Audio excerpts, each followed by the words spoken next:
Hey guys, this is Juan from GamerBraves, and this week we have... Alex, that's me. Hi there. And we got into a very, very long discussion about what was supposed to be Tsukihime and just kind of dunked on Type Moon all episode. If you want to know what a Tsukihime is, or if you watched Fate Zero and you want to listen to someone not praise Kiritsugu, boy is this the episode for you. Welcome to a very special hotel bathroom episode of the Brave Room, GamerBraves' own podcast. Hello. Yes, and as you can see, Kit's voice did not get deeper because instead we have a new guest with us, our new writer, Alex. Hi there. Now, you may be wondering why Alex is here, because as you may know, the lovely Alex Briggs is the key opinion leader of all things Cookie Run, What's He Doing on a Tsukihime episode. Well, I'm also the key person, whatever, on, I don't know, Type Moon shit, I guess. Yeah, that's what we're doing this week. We're doing a Tsukihime episode. So, first of all, why are we doing a Tsukihime episode? One, because Melty Blood came out and apparently we're the only two people in a very, very large radius who have played Melty Blood. And two, because Tsukihime is cool. Let's talk about it. So, before we begin, guys, comments, subscribes, please, onegashi please. Let me know, 1,000 plays, terrible ideas. You know the drill by now. Come on, guys. Get to it. So, Alex, explain what is a Tsukihime. Tsukihime is a visual novel made in like 2000, 2001-ish by Type Moon. Type Moon is a small indie doujin circle created by Kinoko Nasu and Yeah, it's written by Nasu of Nasuverse fame. Basically, every stupid decision Fate has done, you could probably blame him for it. Pretty much. So, it's a visual novel. It released like 2000, 2001-ish. And it was sort of Type Moon's really kind of breakout work. Like, this is the one that got people going, oh shit, those guys, they're really freaking cool. They write good stuff. And yeah, Kara no Kyokai came out first as a light novel, but this was like the one that really got their name out. Yeah. Before Fate Stay Night came out and just took everything over from there. Tsukihime is it's a horror visual novel, and the best way I can describe the plot, well, the simplest way, because this is a Type Moon work and nothing can be simple, it's about this high schooler who, about 10 years ago, his name's Shiki Tono. About 10 years ago, he was in an accident that caused him to see they gave him mystic eyes of depth perception. So, basically, whenever he looks at anything, he sees these lines across them, and if he traces along those lines, then he pretty much erases the thing out of existence. The problem with that is that apparently the human brain isn't meant to see those, so he starts going insane. Thankfully, a witch or a mage passes by, gives him these glasses that block out the lines out of his sight, and it's all good for a few years. 10 years after this, he's finally allowed to return back to his family household because they kicked him out after the accident because reasons. And you just survived an accident. Get the hell out of here. Yeah, pretty much. Okay, there's deeper than that, but spoilers. His sister's being a bit antsy about him back. But other than that, it's all good. Until one day, he goes to school, sees this blonde girl just wandering around, and he feels this strange urge to kill her. And he does. He cuts her into like 16 pieces. It's pretty gruesome. Nice. But the next day, he's walking to school again, and he sees her again. She's totally fine, and she then says, "Hi, I am a vampire. My name is Arkwade." Because Type Moon does not know how Western names work. She basically says, thanks to you murdering me, I'm not at full power, but I need to kill this other vampire who's murdering people around your city. Could you help me out, maybe? You kind of owe me one, after the whole butchered into pieces. Yeah, after the whole murdering me, yeah.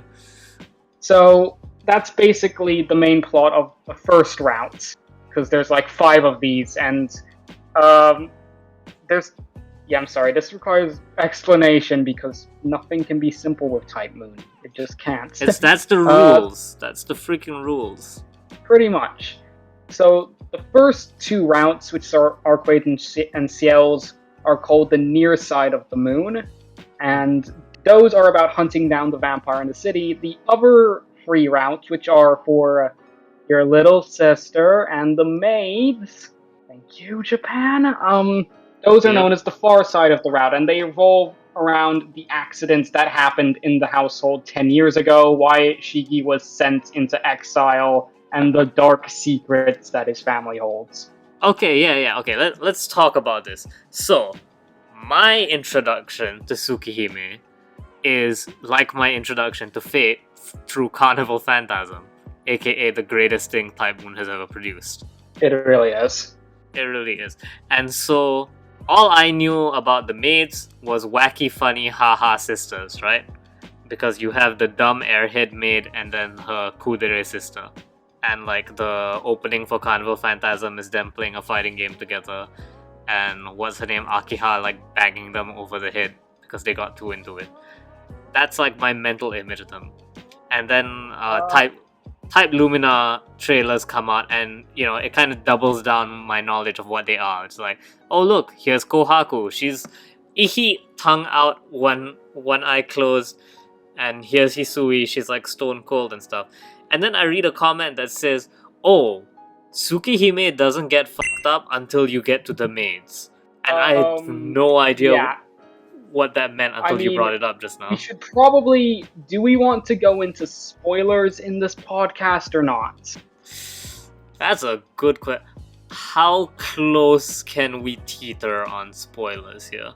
I mean, we can spoil old Tsukihime, right? Because remake does different shit. To an extent. The overall plot's relatively the same. Another thing with the remake, though, is it's actually not even finished. The remake right now covers only near side of the moon, so far side, which is really where the spoilerish stuff comes in, is still coming out. Okay, then we'll have that discussion off camera, but... So yeah, basically, maids equals yabai. Like I said, it's hard to talk about them without really going into their routes, but their routes, their routes, whatever. Yeah, the maids they're kind of like Sakura from Fate, let's put it that way. Yeah. Which is great, because I was just having this discussion with my brother the other day, is that Nasu has one moveset when creating a visual novel. Because I am absorbing Tsukihime through all the promotional materials for Remake and Melty Blood, and I was like, oh look, Route 1 is about the protagonist, getting pulled into the conflict of this random blonde girl. Whereas Route 2 is about the other girl in his school and is technically the morally correct route. And then... debatable, but yeah. I mean, this is 100% just from what I gleaned from the promotional video. Is that Seal's route is about hunting vampires with the church. Because the promotional video for Seal's route shows her trying to kill Ark. Sort of. A big problem with Ciel's routes in the original Tsukihime was that it's very, honestly, a bit too much like Ark's route. Like, as in, entire sections are basically exactly the same, except for sort of the ending where it swaps out Ark for Ciel. I've heard the remake fixes that and actually, fully just rewrites the entire plot, but yeah, that was a big problem with Ciel's route in the original game. Yeah. Well, yeah, what can you do, I guess. But yeah, no. So I'm a Fate fan first. Like, I got into Fate before Tsukihime, and it never clicked. Like, I know they say that they take place in the same universe, but I always assumed that was like some pretentious, auteur bullshit, and just there's no actual connection there. Despite the fact that I watched Fate Zero, where vampires are brought up. I always found it whenever vampires are brought up in Fate, they're always a huge deal, but only for that episode. So like Fate Zero. Hey, spoilers for Fate Zero. It's too late if you didn't watch that one. You have no reason for this to be on the spoiler embargo. What's his name? Freaking Kiritsugu. Kiritsugu? Yeah, Kiritsugu's flashback episode. He talks about how there were vampires on his, like there was a vampire outbreak on his island or some crap like that, and then the church comes in and kills all of them, and that's why he becomes like a mage hunter or whatever, right? Yeah. You know, I was just like, oh, that's weird, whatever. Like, you really made it sound like vampires are this huge threat, and then I realized, oh yeah, they are, but you don't deal with them in Fate because they're being dealt with in Tsukihime. Like, that's what that's what the real church does, because the only member of the church you meet in Fate is fucking what Kotomine Kire. Yeah, he's not the most interested in that shit. Yeah, exactly. Literal traitor to the church, by the way. Don't forget, he quits the church in Fate Zero, but no one knows that because everyone who saw him quit is dead by the end of Fate Zero. So he shows up for the Tosaka family inheritance and is just like, Yorokobe Shonen. It's me. I'm totally part of the church still. I didn't take that back, no. Don't worry about it. The weirdest thing, though, is that I'm hearing it's a bit hard with being a Type Moon fan who doesn't speak Japanese, because you kind of just get the snippets as they get translated. But the funny thing is, apparently they might not take place in the same universe anymore. Like, before they totally did. Like, it was confirmed that, they've confirmed, the Tsukihime city is like this miles away from the Fate city. Here's the rough timeline. But apparently now the remake has retconned it so that Fate is in its own universe and Tsukihime is in its own universe, because apparently Grand Order has done enough bullshit that the two are just incompatible now. Yeah, they just don't make sense together anymore. Yeah, that's the thing. Grand Order is the culprit here. Like, people will say, oh, remake, decanonize. No, Grand Order, decanonize it. Grand Order is on so many levels of bullshit that, I totally agree with separating them. But I think the role of the church is a fun, like, little Easter egg. Like, I like it as a nod to between the two universes, right? Because I don't think the church is a big deal by Grand Order anymore, because everyone has to be a servant in Grand Order. Yeah, true. So some Fate fan is going to be in the chat correcting me this, but I'm just going to say it anyways. But apparently, do you know what the deal with Fate is? Do you know what the Grail actually is? To be honest, it's confusing as... So actually, one of the things I like about Tsukihime is it has bullshit lore, but it's also fairly self-contained. This is why I brought this up. I can't remember. You don't need to know the inner workings of mage stuff in the Nasuverse to understand Tsukihime. The most you need to know is there's two types of vampires: the ones that kill people and the ones that don't kill people. You got it? Okay, cool. But yeah, no. So Fate damages its own timeline. That's even without being connected to Tsukihime. Because do you know what Fate Extra is? Yes, actually, Fate Extra is one of the big reasons why Tsukihime and Fate had to be split up, although they weren't for a long time, Yeah, so apparently the Grail is just like a supercomputer to defend the Earth from aliens. Yeah, so here's the thing, in Tsukihime, one of the types of vampires, the true ancestors, who they can kill people, they've killed loads of people, but they have better control of bloodlust and they don't get killed by sunlight. Apparently they come from the moon, but the moon in Tsukihime is just the moon. It's not a supercomputer. Yep. I mean, to be fair, Extra is in its own dimension, timeline, whatever, but it's confusing and weird. It gets even worse when you throw in Grand Order into the mix, because then Grand Order is like, this bunker is the last of humanity, and every timeline is in danger, and we have to go to every timeline and stamp it out. And then servants are just randomly summoned to gacha. So yeah. Oh boy, Yeah. Fate goes off the rails fast. There's one thing though, so pretend Extra onwards doesn't exist. Like I mentioned, there's 2 times vampires are brought up in Fate. The second one is in Apocrypha, which is Unlike Zero, where they're relatively important to the plot, Apocrypha's mentioning of vampires is one of my favorite things just for how stupid it is. So, Vlad the Impaler. I guess spoilers for Apocrypha. You should have watched this years ago. That's on you, buddy. So, Vlad the Lancer for the Black Faction, his noble phantasm, because Vlad the Impaler, for those of you who don't know, was largely considered to be one of the inspirations for Dracula, because he put people on stakes. And so the way fate rules work is that if something is connected to you enough, that becomes your power as a servant. And so Vlad's noble phantasm is called the Legend of Dracula, and he turns into a vampire. And I don't remember the specific context of it, but so he is forcefully turned into a vampire so that he can go on a rampage and everyone else has to fight him off.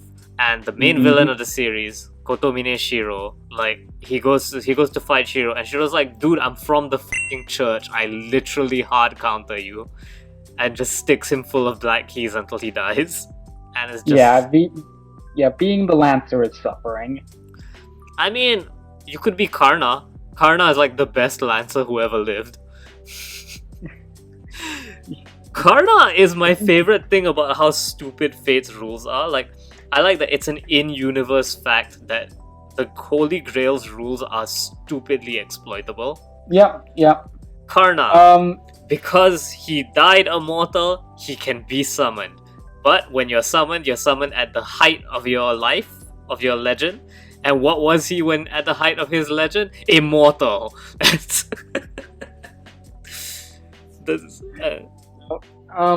So I guess since we went a bit off topic, so what is the Holy Grail? So honestly, I don't think I can give it like the super full explanation, but Fate, according to the Fate world, there was a time where magic was everywhere, and it was called like the Age of Gods, but then all the gods left and magic went with it. So instead, the closest that they can do, all the mages, is something called magecraft. Okay, so let's clarify. In the Fate universe, magic and magecraft are not the same thing. Magecraft is like phony, fake magic, but it's the closest thing they can do. Also, that's why Heaven's Field is called the true magic, okay. Yeah, so basically the whole idea of the Holy Grail War is, if they do this ritual where they summon back these heroic spirits and then sacrifice them, then they can get the true magic back and stop using the phony stuff. The big problem is because only one person can work this shit out. Obviously, the 7 people involved decided, okay, well, let's just battle to the death, as one does. So that's how the Holy Grail War happens. But wait, apparently in the I'd like to add an addendum to that. So, for you may be thinking, oh man, all you need is for all 7 people to agree who gets to be the winner, right? Wrong. They do this in Apocrypha, and the Grail specifically demands bloodshed. Like, in Apocrypha, they reveal that if all 7 people come to a consensus without violence, the Grail will just summon 7 more servants and be like, duke it out. Like, fucking Ken Watanabe gets summoned and goes, let them fight. So, Fate is dumb.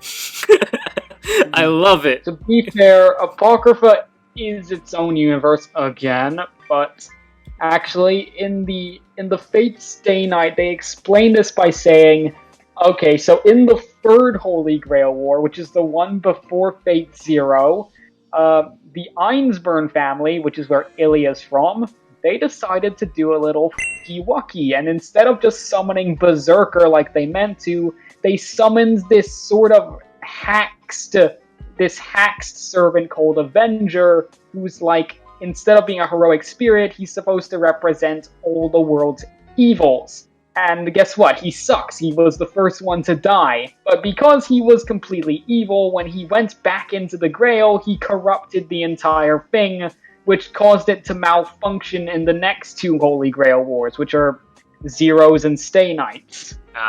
So that's the sort of official explanation for why it doesn't work in those series. Man, here's the thing, I love retcons. Like, the art of retcon is beautiful. My favorite is also like again Kotomine Shiro in Apocrypha. He was there. He was just Kotomine Kire's like half brother this whole time. Like there's like a badly photoshopped him at the funeral for their dad at the end at the end of Zero.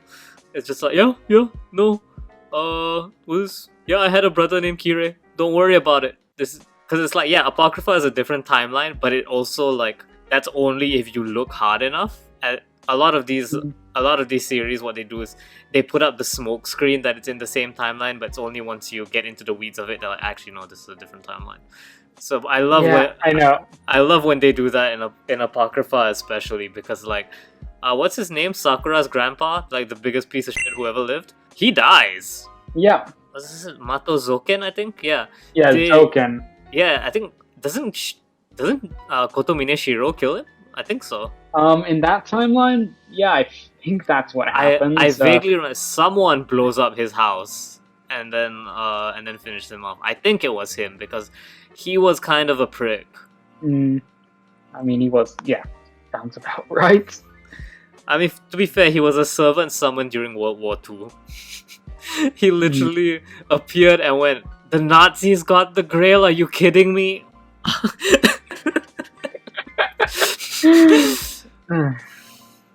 Oh man. Here's the thing, as much fun as it is to dunk on Fate for being dumb, like it's why I love it. Like a lot of series try to dial it back and rationalize it. Fate has just every single time you say, wait, no, this is dumb, Fate just depresses the gas pedal a bit more every single time. And that's how we ended up with Moon Computer. Yeah, in all fairness, whenever someone says something like, oh, which one do you go first? It's like the most depressing and understandable thing at the same time, because on one hand, you get it. There's like a million of them, but at the same time, the thing is, I'd say the OG main, can you even call it the main timeline anymore? The sort of OG Fate timeline of just Zero, Stay Night, and I guess, what's it called? Hollow Axiteria. It's actually not. It's not too bad. It's complicated, but it's not stupid at that point. Yeah.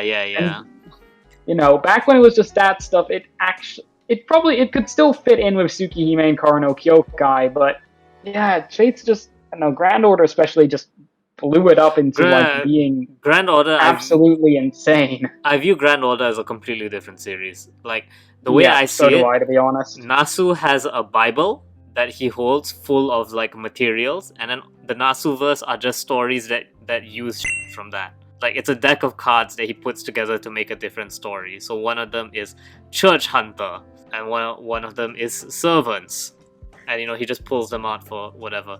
However, I guess since this is more of a Type Moon podcast now, we should answer that question on where do you start with Fate, because the answer is not f***ing Zero. Yeah, that's true. When I said Zero first, I basically said chronological, but yeah, I've had this. It's funny. I've had this argument with at least two different people. If we're really going to go into this, start with the Stay Night. Well, the real thing is start with the visual novel, but if you can't get the visual novel because it's not officially translated, and because even the file, the totally not legal maybe file, even that can be a bit hard to get in and get patched and stuff. If you can't get access to that, start with Unlimited Blade Works, then Heaven's Feel, then Zero. And I don't say this out of any sense of like elitism or gatekeeping or anything. It's just Zero was written as a prequel. It was you're supposed to know intention. Sorry, no, finish your thought. Yeah, pretty much. It's written with the idea that you already know what's gonna happen. The anime has a freaking a timer throughout it, counting down until the big tragedy that starts off Stay Night. You're supposed to know.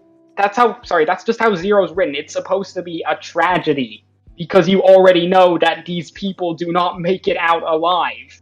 Yeah, exactly. Like, you are not supposed to trust Kotomine Kire at all. Like, you should start episode 1 going, what the fuck is this guy doing? I don't like him. And that's why it's like supposed to be the big twist at the start of Zero is that Gilgamesh was never a Kirei servant. He was what's his face, Papa Tosaka's servant, yeah. But yeah, no, and here's the other reason you shouldn't start with Zero. It makes you a asshole. So to be fair, I think there's a term for it in the Type Moon fandom, Zero secondaries, people who start with Zero's anime.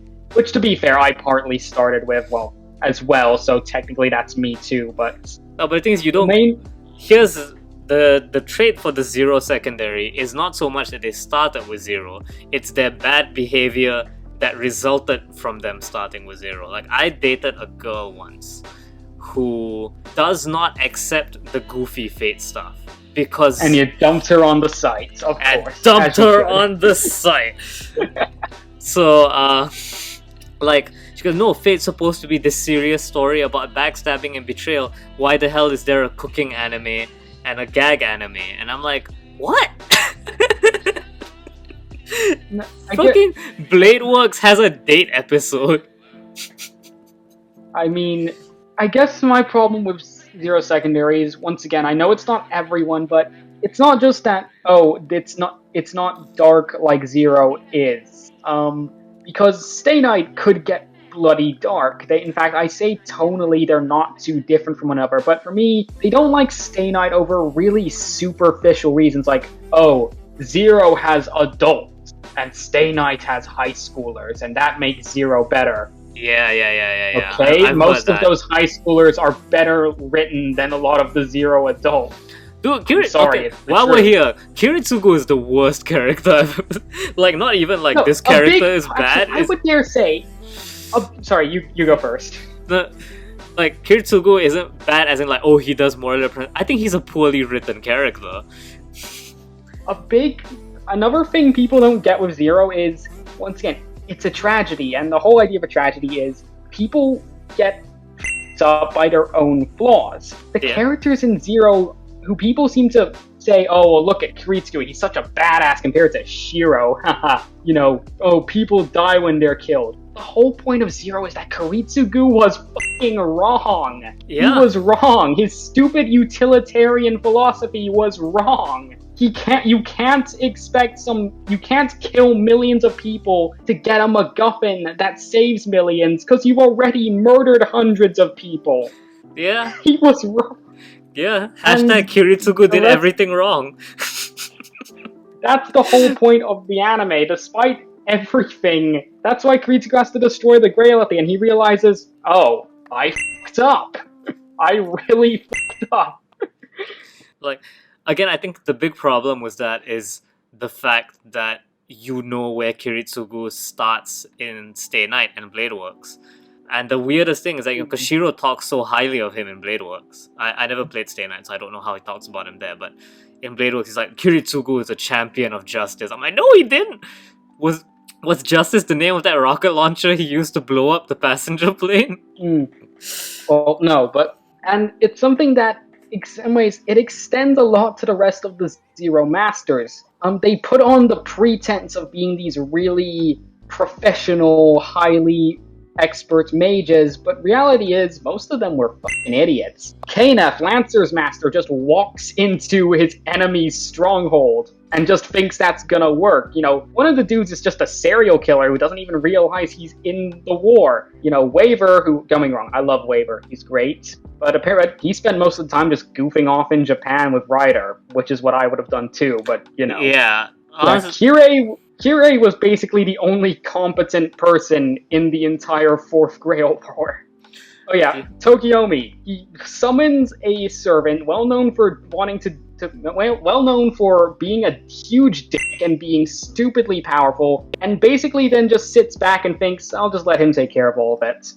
What did he think was gonna happen? And this is totally like, I am going to sound like an asshole, but I also kind of think that was, on some level, the point was that like, mages actually are dumber than everyone thinks they are. Yeah, no, that's totally the point, because that's a recurring point in Stay Night too.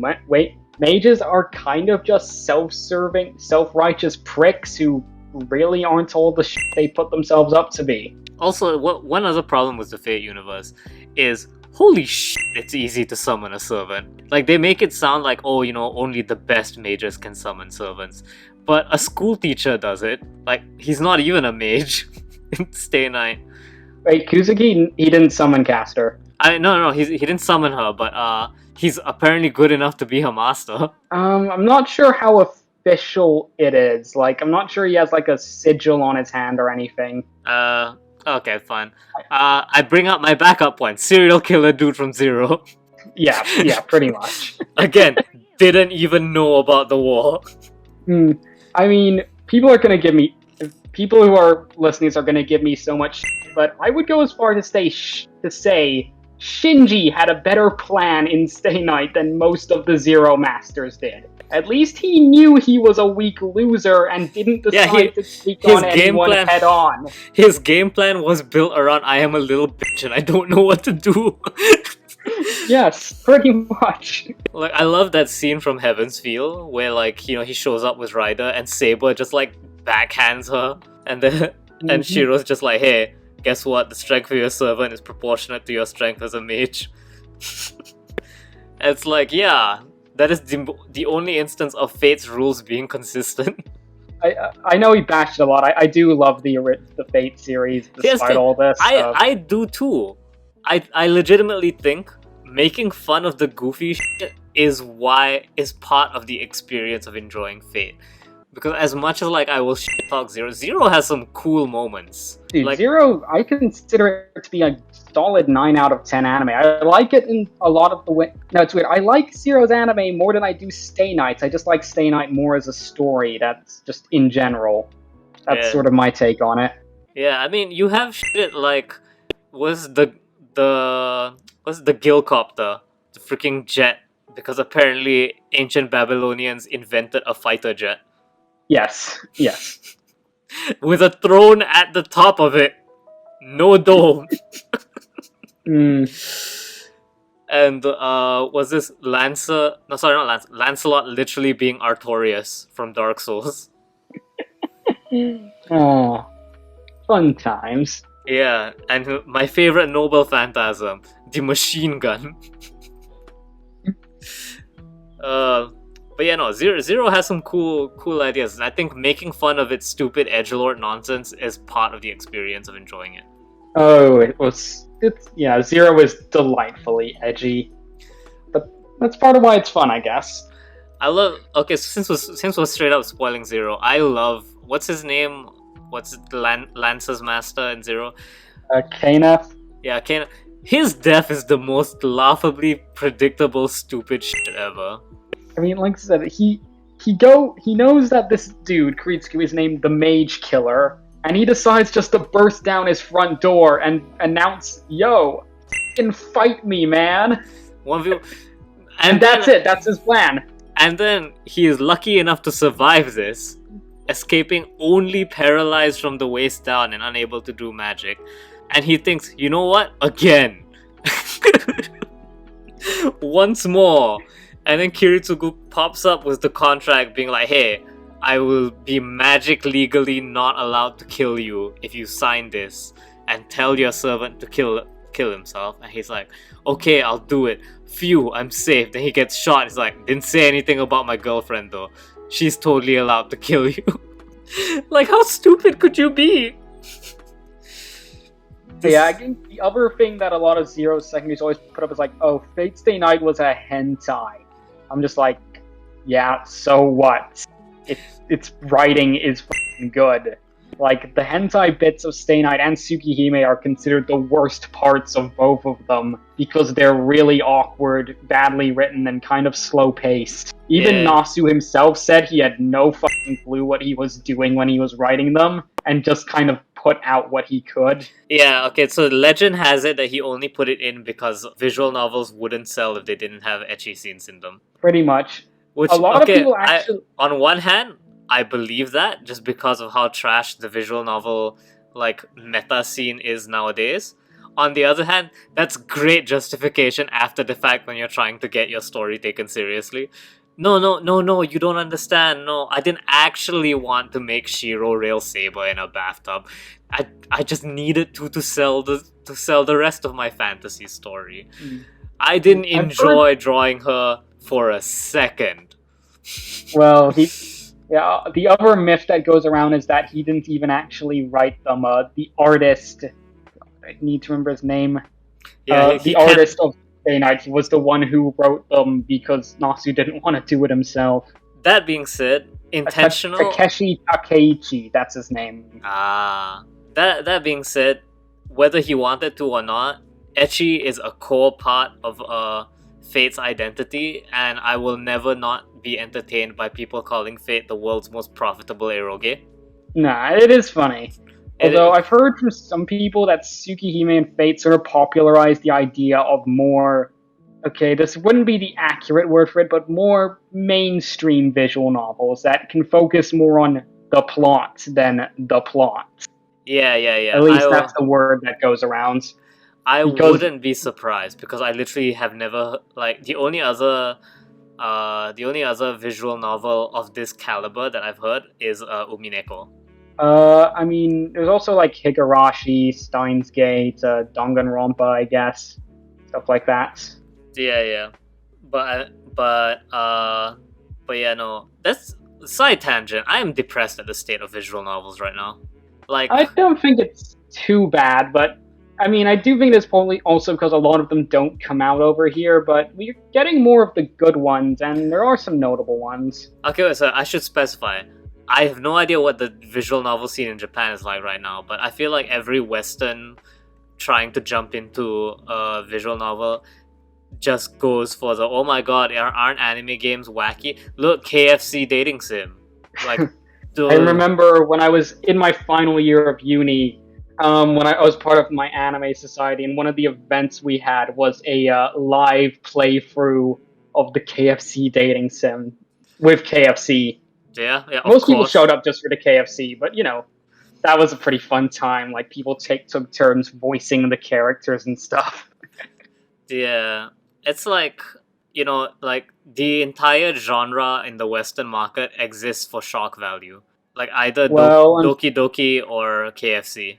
Doki Doki's not too bad. Doki Doki's not too bad, but I think it had the opposite problem where people think that all visual novels need to have a super psycho twist. I get what you mean though, but I think that's a problem of how the West perceives Asian media in general. It's just lol, so weird, so random, which I think is a really inconsiderate way of looking at it, I suppose.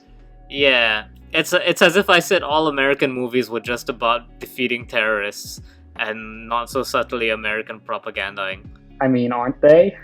I mean, they are, dude. Okay, hold on. Let me tell you. Let me describe to you in detail every episode of NCIS in all its seasons and all its spin-offs. Soldier dies. Oh my god, the soldier is dead. He loved America so much. But wait, the evidence is he didn't love America. He was a terrorist. Oh no, that could never be. He loves America so much. He doesn't. And then they catch the killer and it says, no man, I hate America. And I thought he hated America too, but then he went, I love America. And so I had to kill him. And then as he's getting pulled into the cop car, he looks at the dead soldier's mom and goes, he loved America. Credits. There, I spoiled every episode of NCIS for you. Nice, I don't think I missed a thing. Yay. Oh, and then someone tries to crack a joke and it doesn't land. Yeah, that's the most important part of every episode. Ugh. So yeah, no. I feel like that's the counter. We have to treat US movies the same way. They're all about product placement and propaganda. Pretty much. But yeah, I think in terms of like visual novels, they're going okay.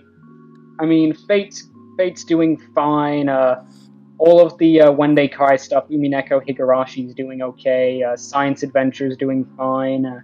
I know a lot of people don't count things like, say, Danganronpa, Ace Attorney, Zero Escape, but I do, and they're doing okay, so it's a niche genre. It's always going to be, but I think it's doing fine for the most part. Yeah. on one more note before we get out of here, I do want to talk about Melty Blood. Because that is the Sure. weirdest way you could go with your visual novel. Like, visual novel to anime adaptation makes sense, maybe action game at best, but a fighting... You literally jumped from one niche pond to another. And it's definitely out there, but I love it just because it's just something kind of weird and unique. It's just like, yeah, this fighting game came about from a visual novel, like, because why not? And features an exclusive character. Like, the plot for the original Melty Blood is its own thing, and not just a retelling. It has a bunch of exclusive characters. Like, I don't know, Melty Blood exists in this weird alternate universe where basically everything in Tsukihime happened, but none of the main characters died. So they can all be playable characters here. It exists in the same universe as Emiya Gohan, then? Because that's literally the setup for Emiya Gohan as well. What's Emiya Gohan? Emiya Gohan's the Cooking Fate spin-off. Maybe. I don't know. Like, legit, it's a bit, side tangent. Emiya Gohan, like, legit has every character alive, but aware of what happens to them vaguely in the Fate universe. Like, Caster comes over to Shiro's house so that he can teach her how to cook because she finally gets to marry the teacher.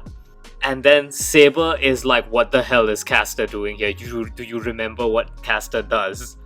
And it's like, wait, but what timeline is this? I think the key with Fate is to just realize that some of it is meant to be taken seriously, and some of it's just not meant to be taken seriously. If you just have to figure out which one is which. If you watch Emiya Gohan and I'm trying to figure out where this fits in the timeline, you're a moron. It's the feel-good Fate anime. Anyways, yeah, back to Melty Blood. Yeah, I get what you mean. I didn't realize. I thought Shion was the only original character for Melty. I assume Nero Chaos is the other one. No, Nero is actually he appears in the OG Tsukihime, but they replaced him with what was his name? Blov Archangel in the remake, which is why he's in the new Melty Blood. I can't remember the name of his voice actor. He's Kaiba's voice actor, Vlov. Nero's? No, Vlov. Vlov's voice actor. Alright. I love his voice acting so much. Like, he does that type of character so well. The almost sexually aroused by how much pain he's in. That is probably the best way that I've heard that put. It's true though. You listen to his last arc in Melty Blood. That, like, I can't tell if he's bleeding out or climaxing. It's one or the other. But yeah, no. Yeah. So you've been playing Type Lumina, right? Yeah. I want to like that game more. I really do. I want to like that game more, but like, so I am pro fighting games trying to figure out how to become more digestible for normal human beings. I don't like how Melty Blood did it. The auto combo system just bugs me. Fair enough. I mean, that's fair enough. I thought it was okay. I mean, I'm not super into fighting games, but I do like them. I'm not competitively into them, but I do get what you mean. It does feel like you're kind of repeating the same combos a lot because of it. Yeah, the problem is you can accidentally auto combo as well, like, because they teach you there's two combo systems in the game. So one is called Rapid Beat, which is the auto combo. Just mash any button more than twice and you will do an auto combo. And the second one, I can't remember for the life of me what it's called, but it's more like Guilty Gear's Gatling system, where you have ABC. So as long as you press all three without repeating any of them, then you get, it will combo into each other. And so I will try to do that one, but because of like buffering or whatever, it will accidentally transition to the auto combo, and I'm like, can't tell. Yeah, I can see how that's annoying. I will say, I can't remember enough of the OG Melty Bloods to know if that was the case there. Like, legit, I haven't played it in years. But it does remind me a lot of Under Night, which is like French Bread's other fighting game. Like, I think that game had auto combos and had a lot of similar. Yeah, the general They just had a consensus. similar feelings. The consensus that type Lumina is Melty Blood with Under Night injected into it. Yeah, I can see that, and that's kind of weird because Theon is actually in Under Night, but not in Melty Blood. Very strange. Yeah. To the point that I thought she was an Under Night character first. I know. The reason they give for this is, oh, we only want to include characters From that remake, were in the suit. Yeah, and then they threw Saber in there. Where's Saber in remake? Hey, like you said, there's 3 more routes that aren't out yet. Yeah, will we get the Saber routes? Because even the Tsukihime remake cannot escape Saber. Yeah, pretty much. But other than that though, like, I really like Noel. Like, I'm assuming anything I say about her is not a spoiler because even I don't know the context of it. But neither do I really. Her personality is so good. Like, her description from the wiki is just like, she is a mediocre character. Like, she's a mediocre person in a world full of like remarkable people, and she hates it, and it's great. Like, a bunch of her like win dialogues is her referencing the fact that if she finds out you're weaker than her, she becomes super sadistic about it. She had the Kiritsugu upbringing where like everyone she knew was like killed by vampires or something like that, and then she's something. She is a remake character, so I don't know the full context of what she is, but I do like her. She just seems fun. She is, yeah. She's also got my favorite trope, which is the adult who sucks at being an adult. Yeah, I do find it funny. Like, Ciel is supposed to be 25, and she poses as a high schooler to like scope out where the vampire Roa is. Mm-hmm. Roa's the vampire that Ark's hunting. Yeah, I don't think that's a spoiler. Like, Melty Blood makes that pretty apparent. Honest Mids Michael, yeah. Yeah, that guy. Mm-hmm. And so yeah, Ciel just 25 decides, okay, I'm gonna pretend I'm 18, and and just about pulls it off. And then you have Noelle, who's like implied to be maybe slightly older, and she's like, I want to be the teacher. I want to be the one who controls these little shits. Oh no, that you get context for this in Type Lumina's arcade mode. So at the start of Type Lumina's arcade mode, she comes to the city and goes like, oh shit, Roa is hiding as a high schooler. Guess I'll dress up as a Okay, I'm gonna be real, I'm too old for that shit. I'm never gonna pull this off. And she goes, then she's like eating at a cafe, she's like, wait, I can be the mysterious, cool, mature teacher. And so she becomes a teacher instead. Like, the funny thing is, it's so clear that she's so much more immature than most of the students. Just going off of her win quotes in other arcade modes, like, that's just the vibe you get from her. Yeah. And then she'll like, part of her win quotes are just like, should I go speed dating after this? Should I go like, oh, she's such a piece of shit. I love her. She's great. And then on top of that, she's actually a pretty good character in the game as well, because she's got like some stupidly long range attacks. That's true. I don't know. I'm usually stick with Arc just because Unga Bunga rushdown character, nice and easy. That's like that. Every single Melty Blood character. Like, here, the only characters I know who aren't Unga Bunga rushdown from what I've played are Vlav, who is keep you away and yet somehow still rushes you down, and Kohaku, who is just the best character in the game. Kuma is supposed to be a grappler.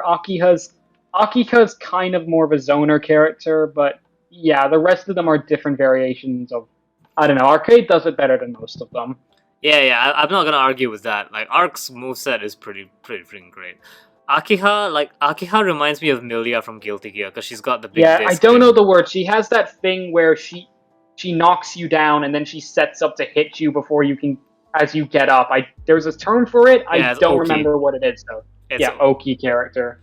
Yeah. And I think she's got enough mobility that she can literally do the Milia bullshit where she can fast fall and change sides while you're getting back up to mess you up. That's the thing. Saber is But here's the thing, cause Melty Blood is a Kusoge, like true and true. everything. It's like the most busted shit, and every character in that game is busted. And with Type Lumina, I've been waiting to hear about that kind of stuff, but I only ever hear it from Kohaku, because Kohaku has so much busted stuff. Like, she's got Johnny's Mist Finer from Guilty Gear. She can drop bombs on you while you're getting up. She can put down plants to lock you down. Like, this character is stupidly fun. And her super has her super has two variations, by the way. If you hold the button while the last button of her super, it changes from a strike to a grab. So your opponent has to guess even though they can see what super you're using. It's so dumb. I have a friend who just loves clicking all the kind of trolly joke characters in fighting games. Yeah? Like, I don't know, like if we were playing Guilty Gear, he would be Faust or Bridget, or just one of those characters that he feels people would get annoyed at losing to. Yeah, and I just figured, oh my god, this guy's gonna fall in love with Kohaku. I haven't shown him the game yet, but that's just what I predict right now.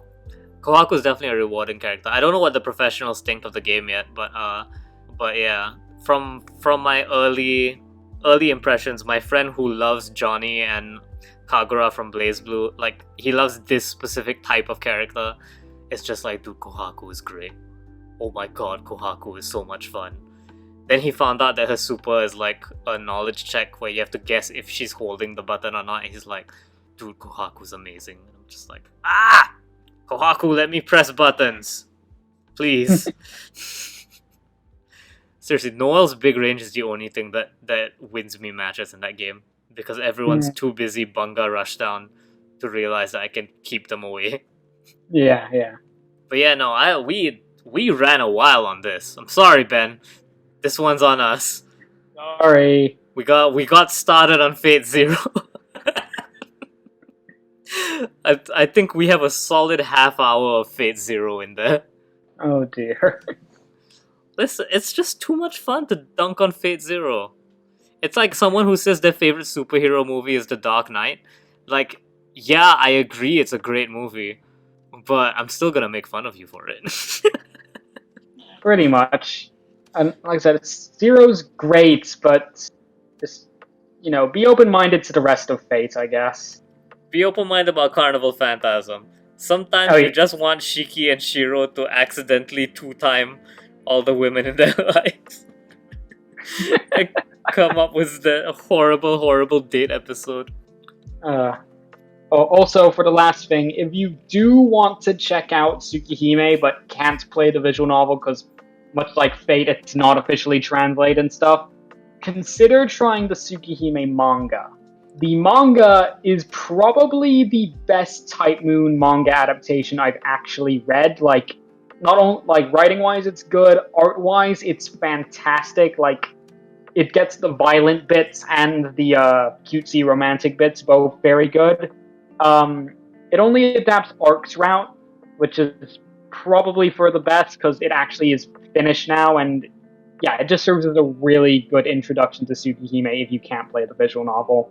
It has better visuals than the original visual novel as well. There you have it. And if you want to know the ecchi scenes in Fate, a certain website has them all uploaded.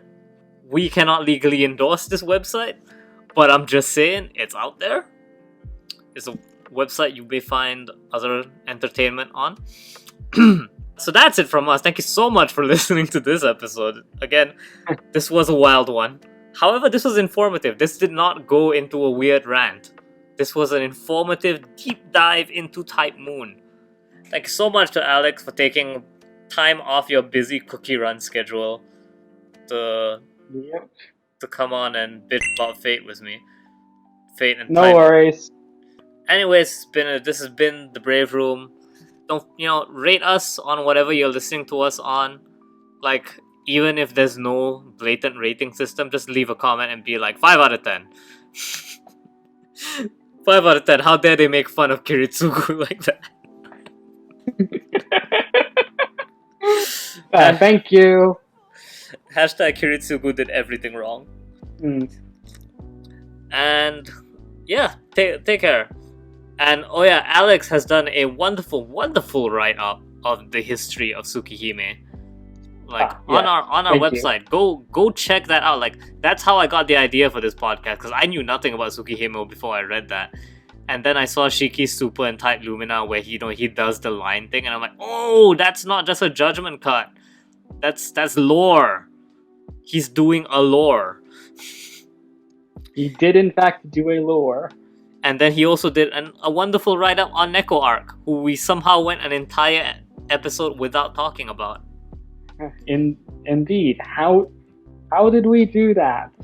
Exactly. We even talked about Carnival Phantasm and not talk about Neko Arc. But anyways, read the article if you want to know more about Neko Arc, because that's its own thing. And hashtag Neko Arc for type Lumina. Indeed. Bring Neko Arc back. Bring back most of the other characters. Just seriously, there's a good bunch of them missing from that game. I mean, it's because there were so many re-releases of Melty Blood as well. Like I think base Melty Blood didn't have that many characters either. True, but just saying, DLC re-release, just get Sion back, get Nero back, get Sachin back, get Neko Arc back. Yeah. You can leave the duo characters out though. The ones that are like Neko Arc and Maid and all that stuff. Yeah. Those can sit out, but bring Neko Arc back at least. I want to next year's Evo. I want to see a Neko Arc in top 8.